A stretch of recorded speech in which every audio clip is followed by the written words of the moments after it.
Selamat pagi, saudara kembali berjumpa di segmen Kompas Bisnis Sapa Indonesia Pagi. Saya Paskali Siswari. Saudara, di awal tahun 2024 ini pemerintah langsung gaspol kejar target untuk pemasukan negara. Nah, yang dilakukan kebijakan perdananya tahun ini adalah dengan menaikkan cukai rokok. Baik itu rokok konvensional maupun rokok elektrik. Nah, dengan kenaikan tarif cukai hasil tembakau, maka sudah bisa dipastikan harga rokok akan naik. Kenaikan cukai ini dibuat berbeda-beda, saudara, tergantung dari jenis rokoknya. Kita akan lihat yang pertama, yang kenaikan tarif cukainya paling besar. Yang kenaikan tarif cukainya paling besar yang dilakukan pemerintah adalah yang pertama, kita berikan datanya, ada 3 jenis rokok, yaitu sigaret kretek mesin, sigaret putih mesin, sigaret kretek tangan filter atau sigaret putih tangan filter. Kenaikannya untuk 3 jenis ini adalah 11,5% sampai 11,9%. Kami coba breakdown ya saudara dari ketiga jenis ini. Kalau sigaret kretek mesin ini berarti semua prosesnya dibuat oleh mesin. Untuk golongan 1 naik 11,8%, sementara golongan 2-nya naik 11,5%. Golongan kedua atau jenis kedua adalah sigaret putih mesin. Ini juga semuanya memakai mesin, berarti tidak ada dengan buatan tangan orang. Ini naiknya untuk golongan 1 adalah 11,9%, berarti yang paling tinggi dari semua jenis ini. Sementara golongan 2-nya naik 11,8%. Lalu untuk yang ketiga adalah sigaret kretek tangan filter atau sigaret putih tangan filter. Naiknya adalah 11,8%. Dengan kenaikan dengan kisaran 11,5 sampai 11,9% tadi, maka tadi saya sudah informasikan juga yang paling naiknya tinggi gitu adalah sigaret putih mesin golongan 1. Kalau dibandingkan harga ecerannya dibandingkan tahun lalu sebelum naik, sekarang harga ecerannya adalah Rp2.380 per batang. Sementara sigaret kretek tangan filter atau sigaret putih tangan filter kini dijual dengan harga Rp2.260 per batang.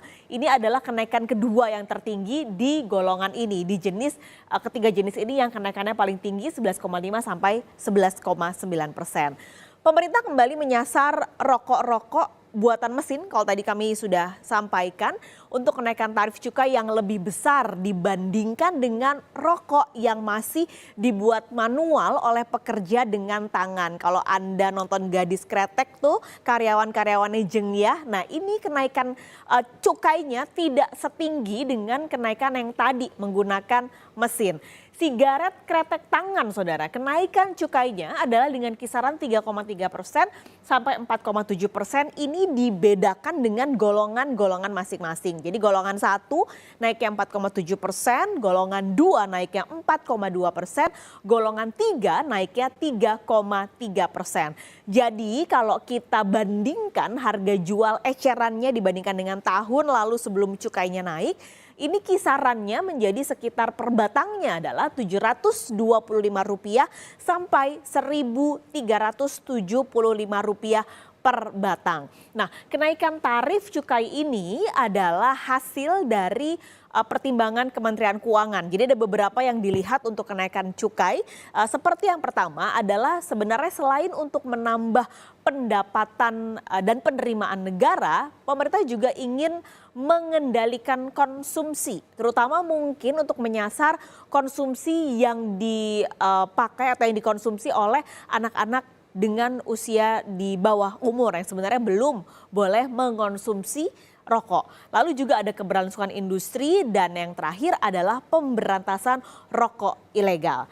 Tadi saya juga sudah sampaikan gak hanya rokok-rokok konvensional yang kena cukai naik, rokok elektrik akhirnya juga resmi kena pajak karena pemerintah menilai penerapan pajak rokok elektrik ini harus segera dilakukan. Tahun ini dilakukan untuk memberikan keadilan kepada pelaku industri karena nggak fair kalau yang kena cukai dan pajak hanya rokok-rokok konvensional. Akhirnya diberikan pajak rokok elektrik adalah 10%. Kenaikannya dimulai pada tahun ini. Nah, penerimaan negara dari pengenaan pajak rokok elektrik ini hitung-hitungannya sebenarnya masih nggak besar. Kalau dilihat di tahun 2023, totalnya adalah 175 miliar rupiah. Berarti itu hitungannya adalah hanya 10% saja dari total 1,75 triliun rupiah untuk penerimaan cukai rokok. Begitu juga dengan penerimaannya, hanya sekitar 0,82% dari total penerimaan cukai hasil tembakau, saudara. Jadi sebelum memberikan pajak pada tahun ini, sebenarnya sudah sempat ada protes gitu ketika pemerintah sebenarnya sudah ingin memberikan cukai atau pajak untuk rokok elektrik di beberapa tahun lalu. Akhirnya pemerintah okelah kita kasih relaksasi, nggak akan ngenain pajak rokok elektrik saat pengenaan cukai atas rokok elektrik di sekitar 2018. Tapi dianggap transisinya sudah cukup dari 2018 sampai 2024 hingga akhirnya pada tahun ini implementasinya diberlakukan pajak rokok elektrik sebesar 10%.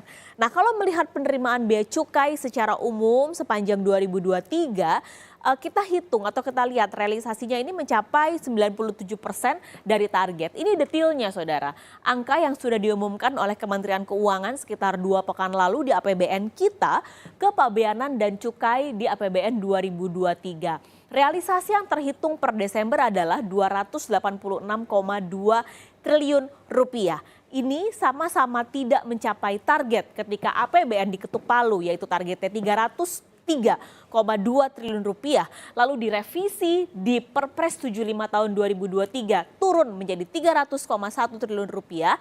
Nah, sama-sama tidak mencapai target realisasinya, yaitu hanya 286,2 triliun.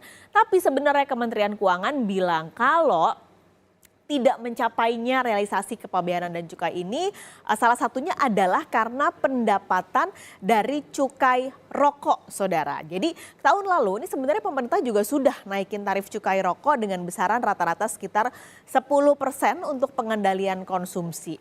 Jadi walaupun cukai hasil tembakaunya minus, dan ini menjadi hal yang baik berarti karena konsumsinya bisa ditekan, tapi di saat yang sama ada penerimaan cukai yang naik atau tumbuh, yaitu penerimaan cukai minuman mengandung etil alkohol tumbuh 0,4%. Kalau ini salah satunya adalah sejalan dengan pemulihan industri pariwisata. Menteri Keuangan Sri Mulyani juga